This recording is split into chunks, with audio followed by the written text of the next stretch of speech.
बच्चों सबसे पहले हमने ट्राइंगल कंसीडर किया है ओ डी ई, और इस ट्राइंगल में ओ डी और ओ ई ये दोनों रेडियस हैं। इसमें हमने कंस्ट्रक्शन की है कि ओ को सबसे पहले हमने ई के साथ ज्वाइन किया है, और जैसे आप पहले सम्स में भी देख चुके हो कि जो ओ डी और ओ ई है ये दोनों रेडियस हैं।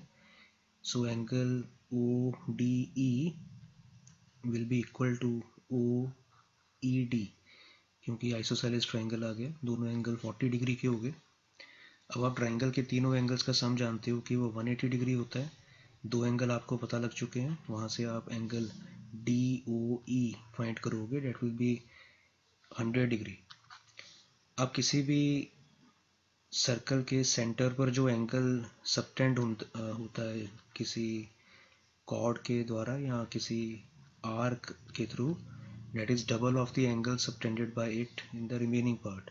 अब आप देख सकते हो कि जो डी ई था उसने जो एंगल सबटेंड किया है सेंटर पर, डेट इज़ 100 डिग्री, तो जब बाकी पार्ट ऑफ सर्कल पर करेगा तो उसका हाफ होगा। So angle D C E is half of angle subtended at the centre of the circle, so D C E is equal to 50 degree. बच्चों 17th question का जो सेकंड पार्ट है उसमें एक प्रॉपर्टी हम यूज़ कर रहे हैं कि किसी ट्राइंगल में अगर कोई एक्सटीरियर एंगल होता है, that is the sum of opposite to interior angles. मतलब यहाँ पर जो एंगल x होगा that will be sum of y and z। यहाँ पर जो फर्स्ट पार्ट में हमने एंगल्स फाइंड आउट किए थे उन सबको मैंने मेंशन किया है। जैसे 100 डिग्री हमने फाइंड किया, 40 फाइंड किया और 50 हमने फाइंड किया है। यहाँ पर जो एक्सटीरियर एंगल है डेट इज़ 80 डिग्री, ये गिवन था। It will be the sum of 50 degree and this angle. इसको आप ओ बी सी भी कह सकते हो और ए बी सी भी कह सकते हो। तो यहाँ पर मैंने शो किया है कि जो एक्सटीरियर एंगल है that is the sum of the opposite to interior angles, वहाँ से हमें ओ बी सी पता लग गया। बच्चों इस क्वेश्चन में दो सर्कल्स आपको दिए हुए हैं। एक तो स्मॉलर सर्कल है, उसमें ए ओ डायमीटर है। डायमीटर का जो एंगल होता है सेमी सर्कल में वो 90 डिग्री होता है, so this angle is 90 degree. जो बिगर सर्कल है उसका डायमीटर डेट इज़ ए सी, उसका एंगल भी कितना आएगा, that is 90 degree. Semi circle में जो एंगल होता है किसी डायमीटर का, इट इज़ 90 डिग्री।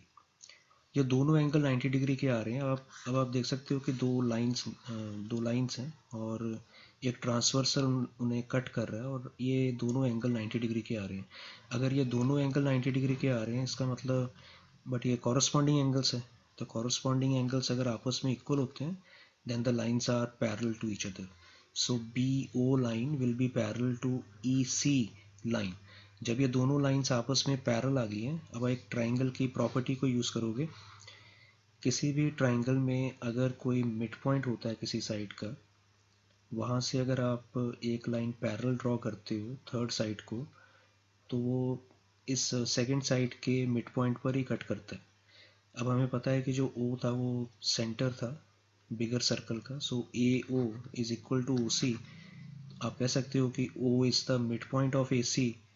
अगर ओ मिड पॉइंट है ए सी का और आपने ओ से एक पैरेलल लाइन ड्रॉ की है टू सी ई, तब वो ए ई के मिड पॉइंट पर ही कट करेगा। So B will be mid point of A E, so A B is equal to B E. बच्चों इस क्वेश्चन में अपोजिट एंगल्स साइक्लिक ऑर्डिलेटर के 180 डिग्री का सम शो करते हैं। हमें यहाँ पर दिया हुआ है कि angle B A D that is equal to 96 degree. So opposite angle will be 180 minus 96, it will be 84 degree. इसका मतलब कि जो ये एंगल आ रहा है इट इज़ 84 डिग्री, और डी ई एक स्ट्रेट लाइन है, और अगर ये एंगल 84 आएगा तो 180 में से 84 माइनस करोगे तो ये एंगल 96 डिग्री आएगा। अगेन आप सेकंड साइक्लिक ऑर्डिलेटर देख सकते हो राइट वाले सर्कल में, that is B C F E. अगर ये एंगल 96 का है तो 180 में से 96 माइनस करोगे तो ये एंगल भी आपको मतलब 84 एंगल हमें मिल रहा है, that is angle B F E. बच्चों जो 19th ए का सेकंड पार्ट है उसमें मैंने ऑलरेडी जो फिगर पिछले क्वेश्चन में सॉल्व की है उसको दोबारा ड्रॉ किया है। यहाँ पर हमने दो एंगल्स फाइंड आउट किए हैं और एक 96 है जो गिवन था और एक हमने फाइंड आउट किया, डेट इज़ 84। अब दो लाइंस में अगर ट्रांसवर्सल के इनसाइड जो एंगल्स हैं, ऑल्टरनेट एंगल्स हैं, इन दोनों का सम अगर 180 डिग्री आए, यहाँ पर 96 और 84 का सम करके आपको 180 डिग्री मिल रहा है। So these two lines will be parallel to each other, so AD line will be parallel to EF। बच्चों इसमें साइक्लिक क्वाड्रिलेटरल की प्रॉपर्टी हमने यूज़ की है कि जो ABPQ है डेट इज़ साइक्लिक क्वाड्रिलेटरल, और साइक्लिक क्वाड्रिलेटरल के जो अपोजिट एंगल्स होते हैं उनका सम 180 डिग्री होता है।